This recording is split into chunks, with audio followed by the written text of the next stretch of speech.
حضرت نوح علیہ السلام کے بعد حضرت ابراہیم علیہ السلام پہلے نبی ہیں جن کو اللہ تعالیٰ نے اسلام کی عالمگیر دعوت پھیلانے کے لیے مقرر کیا تھا۔ انہوں نے پہلے خود عراق سے مصر تک اور شام و فلسطین سے ریگستان عرب کے مختلف گوشوں تک برسوں گشت لگا کر اللہ کی اطاعت و فرما برداری یعنی اسلام کی طرف لوگوں کو دعوت دی۔ پھر اپنے اس مشن کی اشاعت کے لیے مختلف علاقوں میں خلیفہ مقرر کیے، شرق اردن میں اپنے بھتیجے حضرت لوط علیہ السلام کو، شام و فلسطین میں اپنے بیٹے حضرت اسحاق علیہ السلام کو، اور اندرون عرب میں اپنے بڑے بیٹے حضرت اسماعیل علیہ السلام کو مامور کیا۔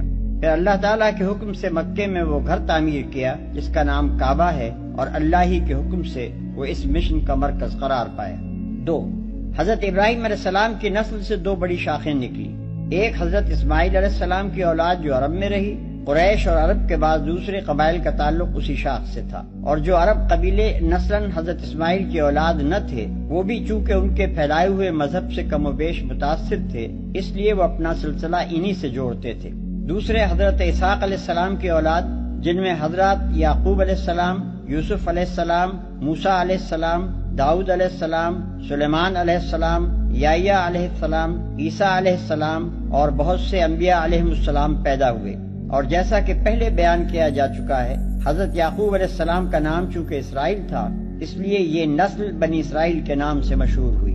ان کی تبلیغ سے جن دوسری قوموں نے ان کا دین قبول کیا انہوں نے یا تو اپنی انفرادیت ہی ان کے اندر گم کر دی یا وہ نسلاً تو ان سے الگ رہے مگر مذہباً ان کے متبع رہے۔ اسی شاخ میں جب پستی و تنزل کا دور آیا تو پہلے یہودیت پیدا ہوئی اور پھر عیسائیت نے جنم لیا۔ 3. حضرت ابراہیم کا اصل کام دنیا کو اللہ کی اطاعت کی طرف بلانا اور اللہ کی طرف سے آئی ہوئی ہدایت کے مطابق انسانوں کی انفرادی و اجتماعی زندگی کا نظام درست کرنا تھا۔ وہ خود اللہ کے مطیع تھے، اس کے دیے ہوئے علم کی پیروی کرتے تھے، دنیا میں اس علم کو پھیلاتے تھے اور کوشش کرتے تھے کہ سب انسان مالک کائنات کے مطیع ہو کر رہیں۔ یہی خدمت تھی جس کے لیے وہ دنیا کے امام و پیشوا بنائے گئے۔ ان کے بعد یہ امامت کا منصب ان کی نسل کی اس شاخ کو ملا جو حضرت اسحاق علیہ السلام اور حضرت یعقوب علیہ السلام سے چلی اور بنی اسرائیل کہلائی۔ اسی میں انبیاء پیدا ہوتے رہے، اسی کو راہ راست کا علم دیا گیا، اسی کے سپرد یہ خدمت کی گئی کہ اس راہ راست کی طرف اقوام عالم کی رہنمائی کرے، اور یہی وہ نعمت تھی جسے اللہ تعالیٰ بار بار اس نسل کے لوگوں کو یاد دلا رہا ہے۔ اس شاخ نے حضرت سلیمان علیہ السلام کے زمانے میں بیت المقدس کو اپنا مرکز قرار دیا، اس لیے جب تک یہ شاخ امامت کے منصب پر قائم رہی بیت المقدس ہی دعوت اللہ کا مرکز اور خدا پرستوں کا قبلہ رہا۔ 4.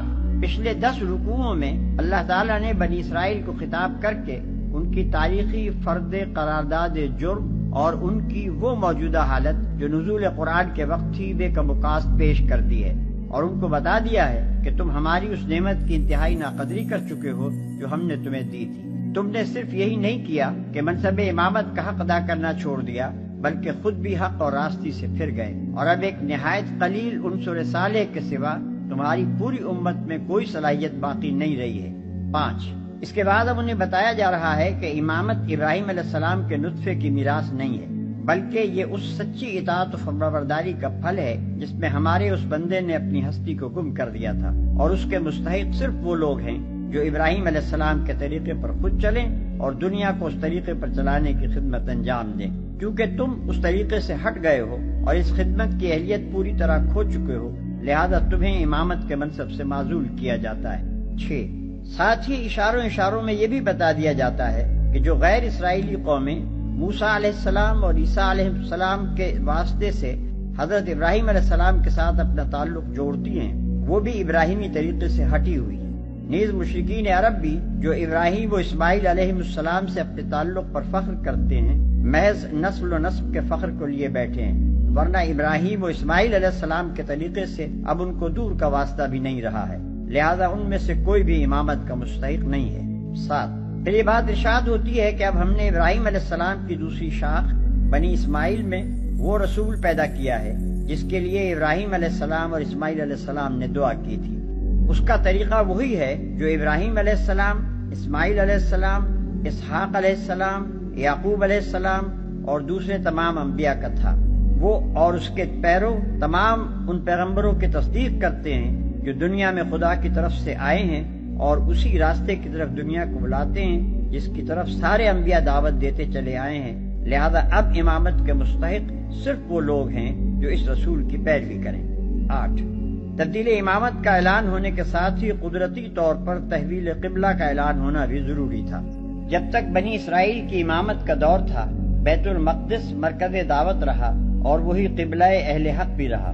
خود نبی عربی صلی اللہ علیہ وسلم اور آپ کے پیرو بھی اس وقت تک بیت المقدس ہی کو قبلہ بنائے رہے، مگر جب بنی اسرائیل اس منصب سے باضابطہ معزول کر دیے گئے تو بیت المقدس کی مرکزیت آپ سے آپ ختم ہو گئی، لہذا اعلان کیا گیا کہ اب وہ مقام دین الہی کا مرکز ہے جہاں سے اس رسول کی دعوت کا ظہور ہوا ہے۔ اور چونکہ ابتدا میں ابراہیم علیہ السلام کی دعوت کا مرکز بھی یہی مقام تھا، اس لیے اہل کتاب اور مشرکین کسی کے لیے بھی یہ تسلیم کرنے کے سوا چارہ نہیں ہے کہ قبلہ ہونے کا زیادہ حق کعبے ہی کو پہنچتا ہے۔ ہٹ دھرمی کی بات دوسری ہے کہ وہ حق وقت جانتے ہوئے بھی اعتراض کیے چلے جائیں۔ 9. امت محمد صلی اللہ علیہ وسلم کی امامت اور کعبے کی مرکزیت کا اعلان کرنے کے بعد ہی اللہ تعالیٰ نے 19ویں رکوع سے آخر سورہ بقرہ تک مسلسل اس امت کو وہ ہدایات دی ہیں جن پر اسے عمل پیرا ہونا چاہیے۔